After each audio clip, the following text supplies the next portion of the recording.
Écoutez, en tout cas, c'est très préoccupant. C'est-à-dire que le projet du gouvernement dans la loi Elan, c'était pas de modifier sensiblement la loi SRU. C'était, et nous étions plutôt opposés, mais ça n'avait pas une transformation, ça n'engageait pas une transformation majeure, c'était de comptabiliser les logements sociaux vendus à leurs locataires dans le quota que doit faire chaque commune en matière de production de logements sociaux.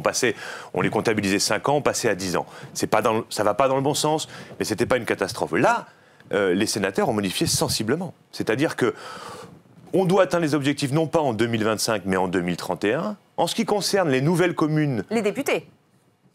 Les sénateurs. Les sénateurs. Oui, c'est-à-dire que le projet des sénateurs, les amendements déposés, on va voir ce que le débat donne. Bien sûr. En tout cas, on sent qu'il y a des velléités de transformer, comme en 2006, la loi SRU, où l'abbé Pierre était monté d'ailleurs. Cette fois, c'était à l'Assemblée nationale, pour dire, mais attention, pourquoi les deux exemples que vous venez de donner de communes, on ne peut pas concevoir que dans nos villes, dans nos agglomérations, dans nos métropoles, certains contribuent à l'effort de solidarité et d'autres non.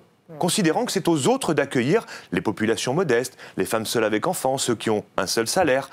Donc la loi SRU de 2000, elle visait justement à répartir l'effort en disant, écoutez, on va atteindre un taux de 20% à l'époque, maintenant c'est 25%, pour que chacun contribue à cet effort de solidarité. Si on revient, comme certains sénateurs voudraient le faire aujourd'hui, sur cette ambition de loi, ce serait vraiment une catastrophe.